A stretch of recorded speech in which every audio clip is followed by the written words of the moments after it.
Hey everyone, welcome to another segment of Women Grows Summer Lunch and Learn, where we come on during lunchtime to introduce you to some wonderful people and some wonderful information.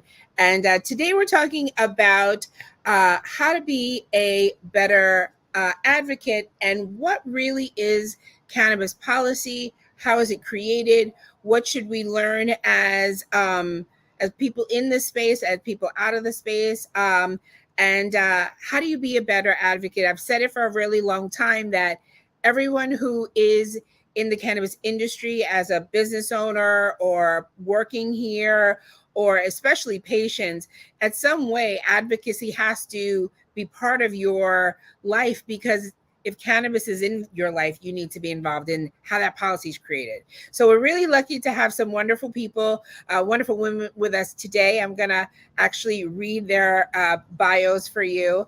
So then I'm going to bring them up and then we can jump into our conversation. So our first guest is Maritza Perez Medina, is the Director of Federal Affairs at the Drug Policy Alliance in Washington, D.C. She drives the organization's federal legislative agenda advocating for drug policy and criminal legal reform, including convening the Marijuana Justice Coalition. Her expertise has garnered media recognition, including the Washington Post, New York Times, and more. She holds degrees from the University of Nevada's Reynolds School of Journalism and UC Berkeley School of Law, and is licensed in DC and California. And our next guest is Erin Moffitt. She's the Director of Strategic Communications and the Policy Advisor at the Liaison Group, and the Cannabis Financial Industry Group, which brings over 12 years of expertise in congressional and state government roles. She's been a driving force for federal cannabis reform through policy and communications, and previously served as the Deputy Chief of Staff for Florida's Agriculture Commissioner, Nikki Fried, I don't know if I'm pronouncing that right, and has held roles on Capitol Hill, focusing on cannabis policy and communications from various members of Florida's congressional delegation. That's a lot to read, but it is a great introduction to our guests. Welcome, Erin and Maritza. Thank you so much for joining us today. Thank you for having us. Yes, thank you. Thank you. So let's jump right in and have our chat about cannabis policy and what that looks like. But before, I always like to ask our guests, how did you get into cannabis? Like what woke you up one day and was like, I think I want to help cannabis policy? How did that come into play? I want to start with Maritza. Yeah, so I really got into this space because I've always had a passion for civil rights work and racial justice. In fact, that's what first inspired me to want to move to DC in the first place and go to law school. And I think a lot of that is just, my own experience as a first generation American from an immigrant household who is low income. I experienced marginalization. The communities and my family members experienced that as well. And from a very early age, that made me very passionate about wanting to fight for equal rights, specifically for marginalized people. So I always thought I was going to do civil rights work. I thought specifically I would do criminal justice reform because for me, I've always seen criminal justice reform as an essential component of civil rights. And I think more people are now recognizing that. So I started my career as a civil rights lawyer and then specifically started to work in criminal justice reform. But as I was doing the criminal justice reform work, and a lot of this at the time was legislative, but it was also just research and, policy making. It was a policy making role. I started to learn more about drug policy and specifically marijuana, and how the system as it is today is also very unjust in a number of ways. So that was really my first foray into drug policy and marijuana. And it eventually led me to the Drug Policy Alliance, where I am now, where we work on a number of drug policy issues, including marijuana. Okay, cool. Thank you. Thank you for sharing that. Erin? Yeah. So as I was telling you a little bit right before we hopped on, Tanya, it's really interesting for me because I now have my dream job, right?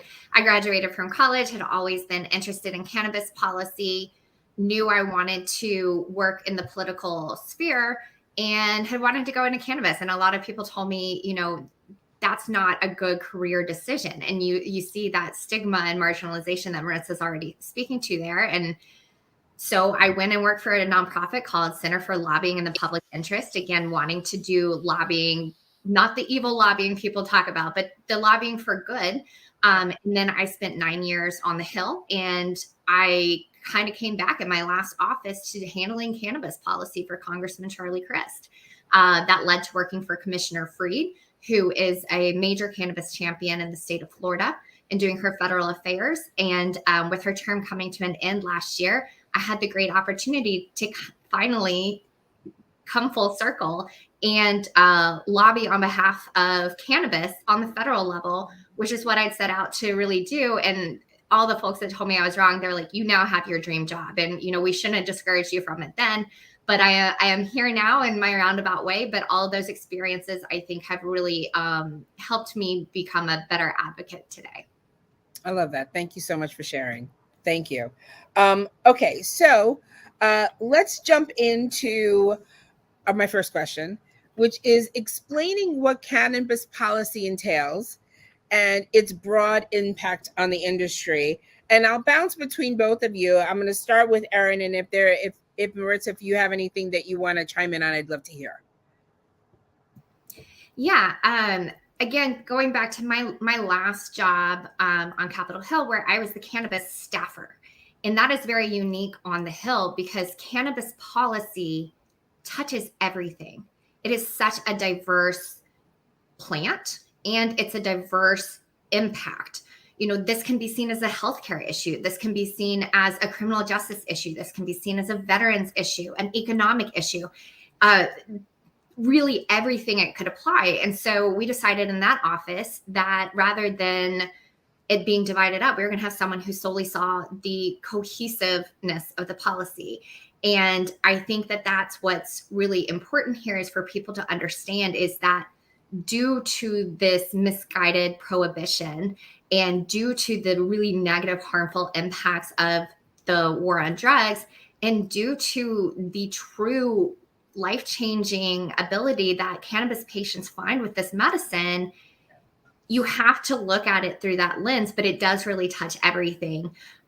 So you have to make sure that all those people's stories are told and that all of that is taken into consideration, even when incremental policies are being looked at. And ultimately, it comes down to the fact that there is a conflict between state and federal cannabis laws. So that is how I would describe, cannabis policy at large and its impact. Thank you. I appreciate that because you're right. It does affect so many lanes, so many different lanes. So, and there's policy around all those lanes. So it's important to know. Anything you want to chime in on there, Maritza? I actually had a very similar answer. At the Drug Policy Alliance, we've been focused on passing a comprehensive descheduling bill. But when we're talking about comprehensive, it really does touch so many different things, from descheduling on the CSA to criminal justice reform to civil rights reform, federal benefits reform, veterans access, patients. There's a number of things that we have to think about when we're thinking through a comprehensive package, which is, one reason that we keep reintroducing a bill and building off the previous bill and try to improve, because it's a really robust regulatory framework that we're talking about when we're talking about marijuana. Yes, 100%. Mm-hmm. So could you walk us through the process of creating cannabis policy, steps, and who's involved in that process? Again, both of you, but I'm going to lead with Maritza. Yeah, so I think I can just give an example of what we did with the MORE Act. I was just talking about comprehensive descheduling legislation. So the MORE Act is a bill that has now twice passed the House. It's a descheduling marijuana bill. It's a comprehensive bill. But it passed, I want to say, in 2020 and 2022, I believe. But we actually started to draft the bill in 2018. And this was, many years in the works, which is actually a pretty expedited timeline for how quickly things actually happen in Congress, because to get things through Congress, it usually takes a very, very long time. There are bills that sit there for years and years and years before they become law. So the MORE Act actually moved pretty quickly.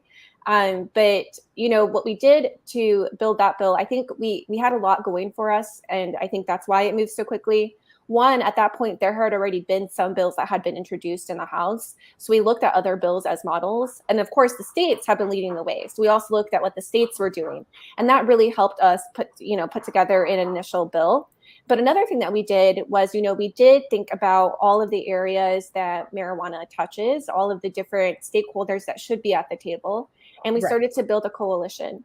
And that coalition not only consisted of traditional drug policy groups like the Drug Policy Alliance, NORML, Students for Sensible Drug Policy, but also civil rights groups, because again, we understood this to be a civil rights and racial justice issue first and foremost, and we wanted racial justice, social justice to be at the core of this bill.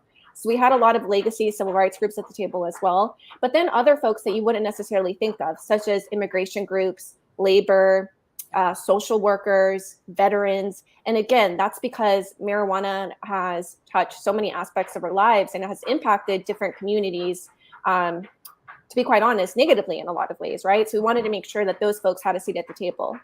And that really helped us put together a comprehensive bill. But like I said, the goal is to continue to improve each bill in each legislative cycle. And I'm happy to say that at this point, we've done that. But it does help to build a table. It does help to bring in stakeholders who can provide a different perspective. And also that's really helpful in advocacy because you want to make sure that you have different perspectives that can speak at this issue in different ways and, convince their lawmakers through these different perspectives that they should support this bill. I love that. Thank you. I mean, it's the stakeholders really, and I love that. Can you tell for folks who don't know what the MORE Act is? Yes, happy to talk about that. So the bill would deschedule marijuana. And by descheduling, I mean completely remove marijuana from the list of controlled substances, which means that it could no longer be criminalized. But in addition to that, it also calls for marijuana to stop being a way to punish people. So specifically, marijuana convictions can no longer be used to deny people housing or other federal benefits. It can no longer be used to deport people, which is a really big thing that we continue to see because of federal prohibition. I would also provide for the resentencing and expungement of marijuana convictions. It would also provide opportunities for people who have been formally convicted or negatively impacted by marijuana to actually get into the regulatory, get into the legal market. So it really did lead with social justice, had various components. One thing that, it was lacking that we were able to improve upon in the Cannabis Administration and Opportunity Act, which is another bill that I can talk about in a minute, was that it didn't quite have the regulatory framework that we wanted, but that's also part of being an advocate. You have to build, you build. Each win builds upon another win. So it was a good foray into, getting people to support social justice. That was the point of the MORE Act. And now we continue to build on that. And now social justice is a core of whatever comes next, which was the point. Love that. Thank you. Thank you for sharing. Anything you want to chime in there, Erin? I was just going to say, coming from the other side of it, having crafted cannabis legislation in a congressional office, just to Maritza's point, the importance of stakeholder engagement is so critical. We were representing a district with high veteran population. Florida has high veteran population overall. And hearing stories about veterans who are already having to choose between their VA care and getting medicine that might work from them. And there's a lot of other issues that impact veterans more than the general population. And one of the things we looked at was employment opportunities. If you work in the federal government, if you work at an agency, you have to be in a drug-free work zone. You have to be able to pass routine drug tests. And when you have a lot of folks coming out of service, they are ready-made for specific civilian jobs that agencies have that they are really losing out on. And so you have veterans who not only have to choose if they get their care through the VA or not and may risk their benefits, but an employment opportunity. And hearing from those stakeholders directly, we were able to craft a bill that would essentially ban the federal government from denying or terminating employment for anyone who tested positive but was in compliance with their state laws. And so again, just to Maritza's point, that importance of stakeholder engagement and building coalitions, it's the stakeholders that really drive the policy, right? It's they're the ones sharing the story. They can help you pinpoint the real life problems that are happening and how policy can change to address that. Thank you. I appreciate that. Thank you. This is wonderful. Okay, so as we both talked about just recently, advocacy grows when people are involved, right? We need community involved, stakeholders and beyond, right? Could you discuss some strategies for involving community in advocating for cannabis policy changes? And I will start with Maritza. Yeah, so I think one thing to be mindful of, and I'll be quite honest, this is the thing that I continue to struggle with, but is how do you involve stakeholders without it feeling transactional? I really hate that it could feel like that sometimes. I think one good way to go around that is to build coalitions and build working groups to actually involve directly impacted people and stakeholders in the work itself. So the model that we have with the Marijuana Justice Coalition is that. So it's, all of these different groups are a part of the coalition that have equal decision-making power, that are part of the legislative strategy. I think that's really important to actually involve people in a meaningful way, not just, hey, I need you to show up to a meeting. Can you, that to me, I don't like to do that. It feels very transactional. Sometimes it is what it is. And that's the situation. Right. But, to the extent that you can involve them in the work. And I think coalition building is a good model for that. I actually have sat on one of those working groups when Drug Policy Alliance was doing their MRTA, the Start Smart Coalition. Women Grow, we did a virtual lobby day. We had 2,000 women watching virtually when we did our virtual lobby days. And it was actually so wonderful because we were able to activate a community. You know what I mean? So these working groups were amazing. I'm a parent, I love co-ops, and those two things, not parents, but co-ops got into the bill. I was actually so happy because I thought that because we made such a big deal about how important it was, and we got people involved. So I definitely feel like that's a definite thing that is a big thing to involve community. Thank you. Erin, anything to chime in on how to get community involved? Yeah, again, I would just reiterate the fact that there's no right way or wrong way to do this, right? It's just getting involved and helping educate folks and never feel like you don't have the know-how to do it, or you don't have the background, or you don't have a story to share, because you do. And that's how people learn, is from the people who are eat, sleep, breathing the issues every day. I'm not in the industry. I can only explain what someone else has shared with me, or, which is really key with advocacy, is having the right messenger. So it's not always me sharing someone's story. It's hearing directly from the people who are impacted by these policies that makes a difference.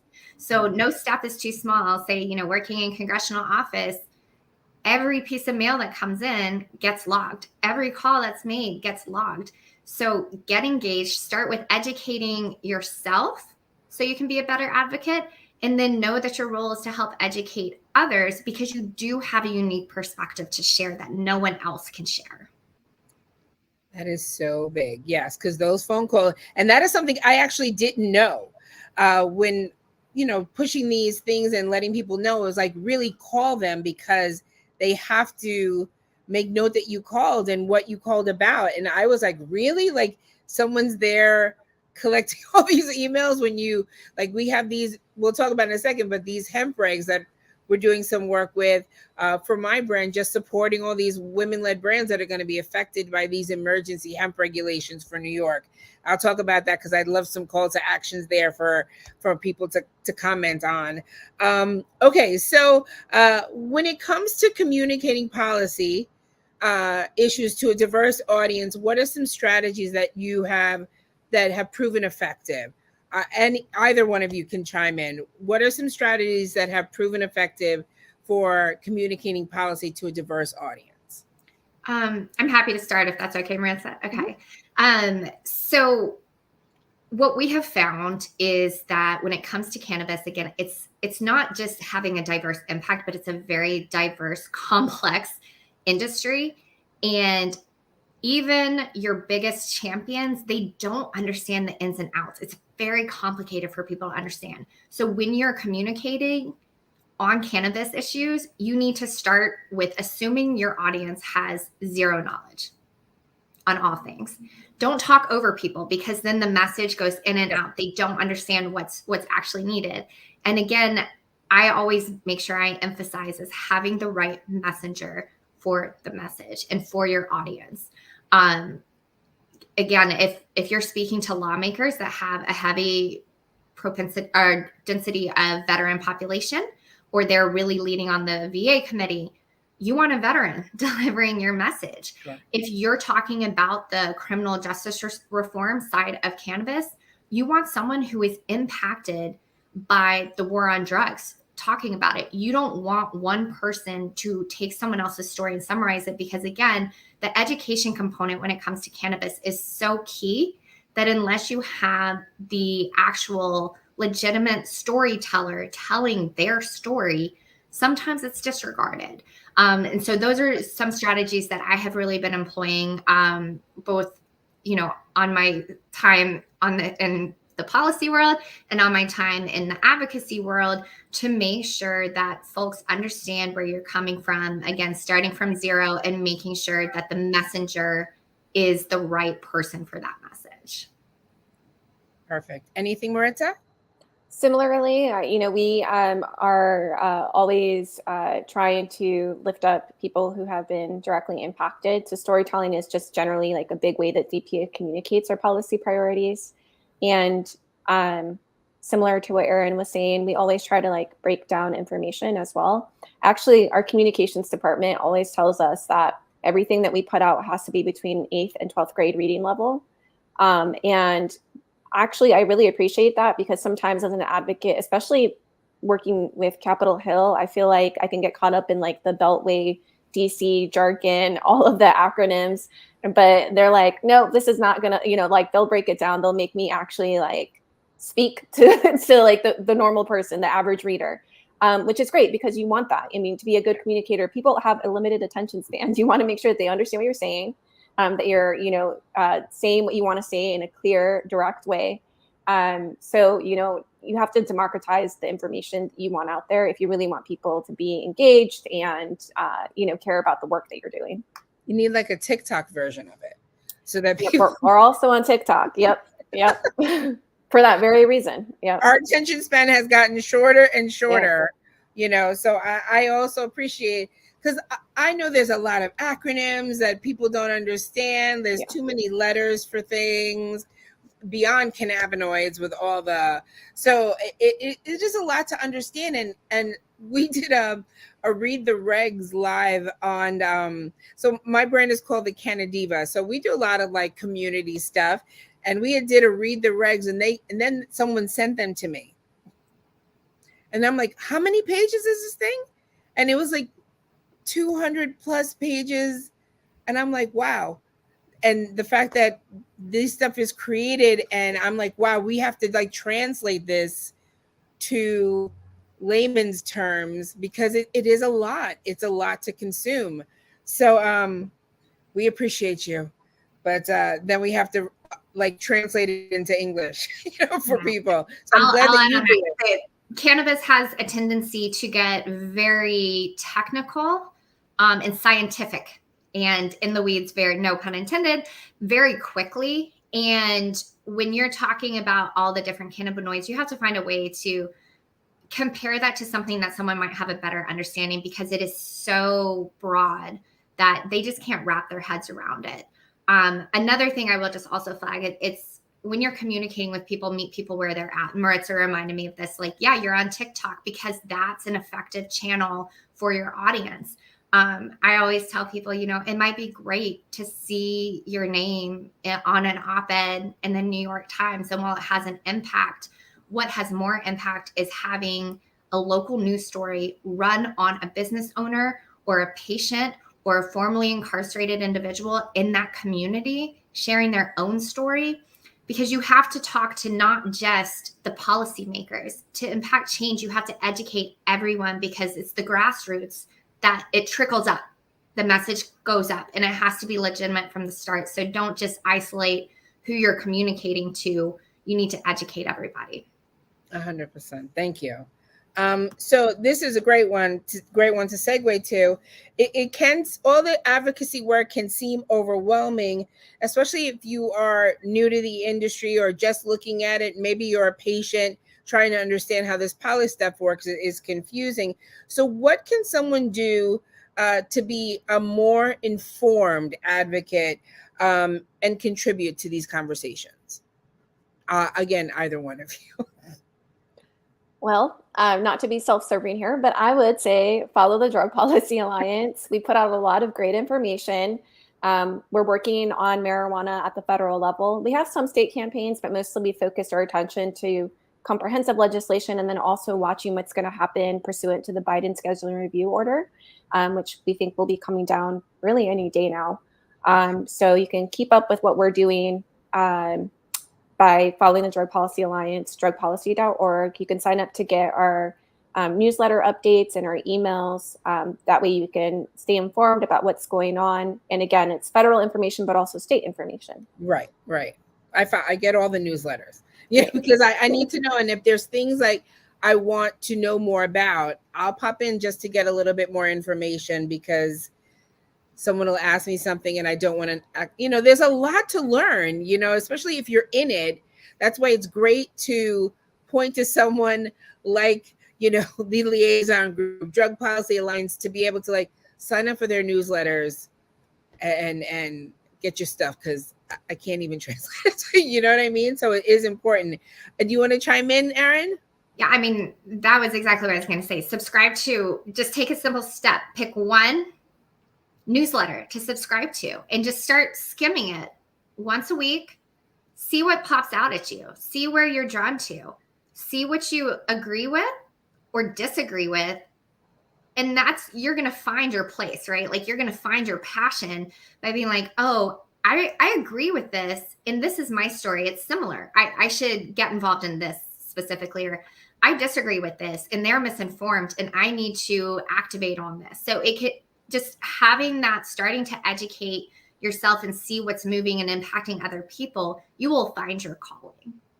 100%. I personally came into cannabis not as an entrepreneur, but as a medical patient advocate. Pre-cannabis legal, like before we had a medical program, I've had people that benefited from the plant, and I was like, this shouldn't happen. So I've been advocating for this plant from the patient and caregiver perspective for a long time, and then like, oh, I could do more here. But it is still one of my biggest, the thing that I am the most drawn to is this medical cannabis and making access and education for all about this plant and how it can help you and how it shouldn't be like your last ditch effort, So you're absolutely right, is to find something. I'm also a parent, so education is a big thing for me. As far as my son, who's overhearing me talk about cannabis, he's like, I get it, So, but you got to find the lane that really resonates with your heart. As far as, and I hate to sound crunchy, but I think there's something that has to resonate with you that kind of get you moving. Maybe it is how prohibition has affected your community, and you want to get behind that. I know community boards are really interesting. And that's one thing I wanted to talk to you about, because there's so many different levels, we've got community boards all the way up to Capitol Hill, right? Where do you think someone should start? I would say whatever feels right to them, whatever's most accessible, whatever's impacting them the most. Broadly, on the federal level, prohibition impacts everything, but you might be a business owner that's being really hurt by a local ordinance. Fair. And then that's where you start.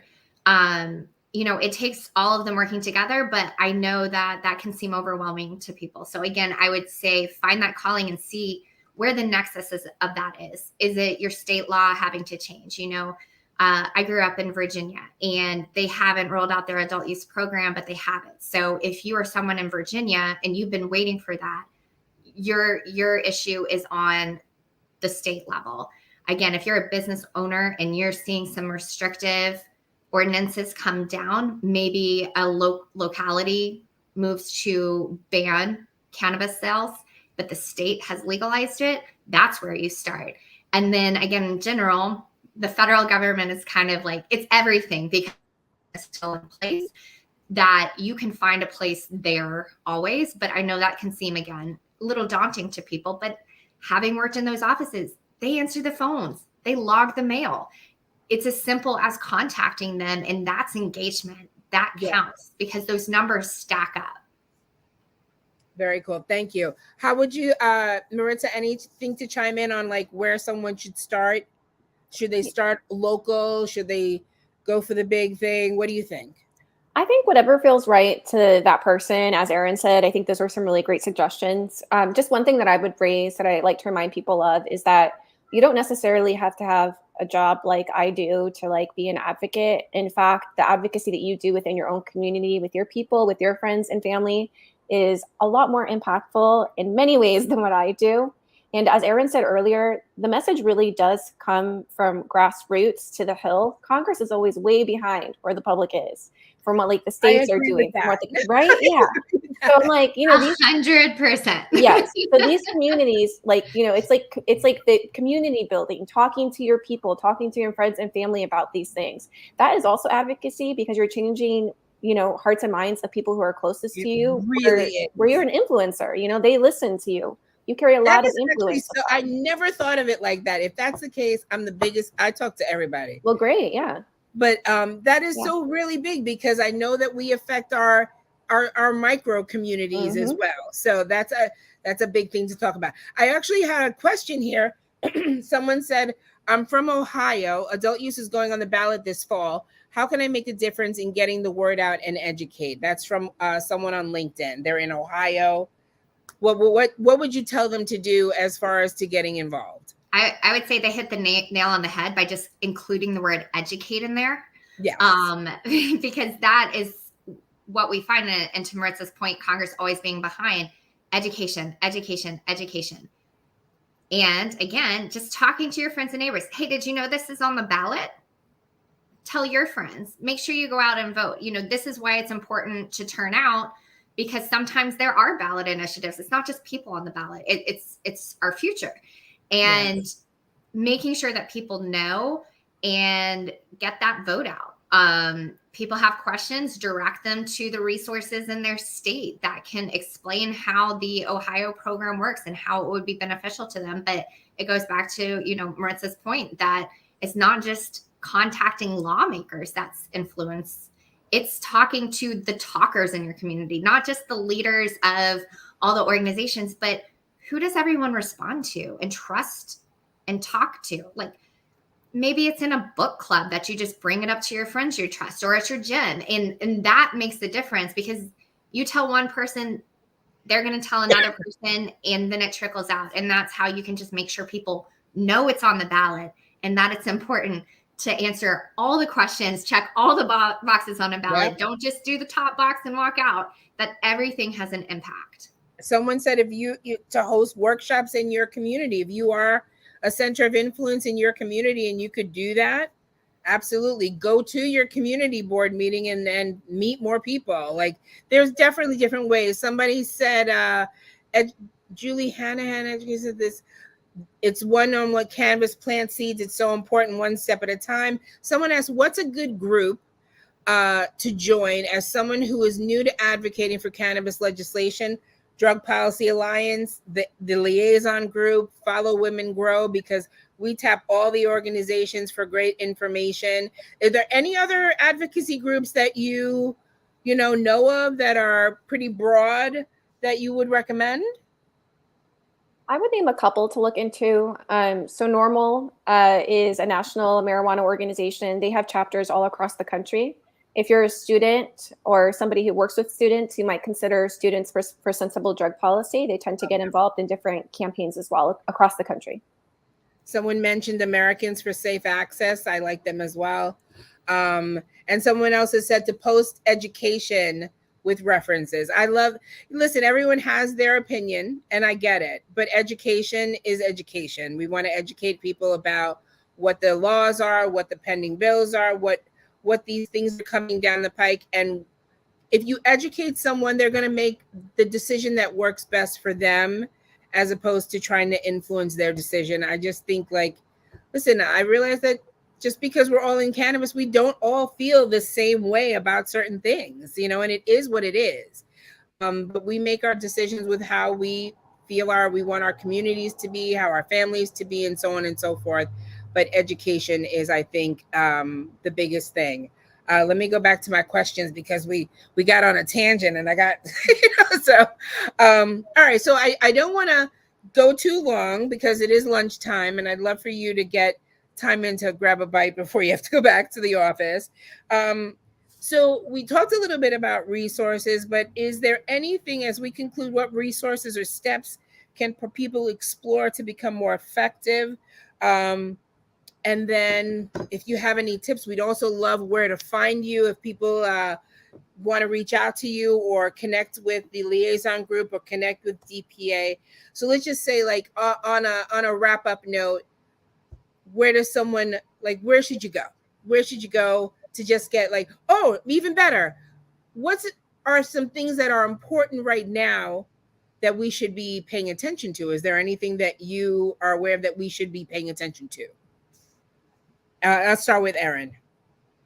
I would just say, follow the news. I know we all probably subscribe to Marijuana Moment. They are really great at flagging anything that happens in the cannabis world immediately in their newsletter, email alerts, on Twitter or X or whatever they want to call it now. And you will see, again, things that call to you. I mean, on the federal level, Maritza mentioned a couple bills that moved in the last Congress. And we're also seeing the administration do a scheduling review that's underway right now, which would have huge impacts to everyone. Mm-hmm. But then again, there's things in Ohio on the ballot. Florida, it's still pending whether adult use will be on the ballot. You're seeing some actions in South Dakota. So it really is finding that connection that is most impacting where you're at or has that calling to you. In addition to the organizations that we discussed earlier, I'd also say every state seems to have its own organization. If you're not sure of those, quick Google searches and you will find that every state kind of comes together. They will have different groups within it that you can be engaged in, and they will send out information and news of what's moving. I know that there's continuing talk of safe banking on the federal level. So that's something that you may see some activity on. There's some talk not about, I would say, cannabis at large, but some issues coming out of the 2018 Farm Bill dealing with hemp and kind of some loopholes that were created in that definition. The Farm Bill is set to be reauthorized this year. It's unclear when that will actually get done because Congress is heading into a very fun time where a bunch of bills, including funding, are going to expire at the end of September. But those are things that people will be talking about because they have an impact on the cannabis industry and cannabis access overall. Yeah. Thank you. Thank you for that. Maritza, anything we should be paying attention to? Erin covered it. Yeah, we're paying attention to the safe banking bill, probably moving this fall. In addition to that, the Cannabis Administration and Opportunity Act, which is a Senate bill that's similar to the MORE Act, builds on the MORE Act. That's likely going to be reintroduced in the fall as well in the Senate, if not soon. And hopefully we'll see a companion in the House. And then, of course, the Biden scheduling review order, we're all watching and waiting to see what happens with that. That's going to have a massive, massive impact. So we're anxiously awaiting that. And I already said to follow the Drug Policy Alliance. I think that's your best source of news. In addition to Marijuana Moment, I don't know how they do it, but they do such a great job of they're everywhere. And yeah. I also love Cannabis Wire, 2 women out of New York. I love them as well. It's subscription based, but they're really detailed as well. And I did want to, so let's say where people can find you if they want to find you, and then I'll go on my little hemp rag rack. Erin, where can people find you? Sure. So I'm with the liaison group, and I believe my email's on the website, but if not, it's just my first name, Erin, at the liaison group. You can find us on Twitter. You can find us on LinkedIn, both me personally and the organization. I also work closely with the Cannabis Financial Industry Group and National Cannabis Roundtable that you can follow on those channels as well. Thank you. And Maritza? You can find me on LinkedIn or on Twitter, and you should be able to find me by just searching my name. Very cool. And thank you so much. And I did want to just briefly mention about these hemp regs. If you are in New York and follow Women Grow or the Canadiva, please let us know if you are affected by these hemp regs. We're doing some lives and some education because it's affecting a lot of women-led brands. So anything we could do to support, please drop us a note. And thank you again for everything, ladies, for joining us. This was a wonderful conversation. I appreciate your time. And thank you for joining us for Lunch and Learn, everyone. Have a great day. Thank you. Thank you. Thank you for your advocacy. Alrighty. Bye-bye.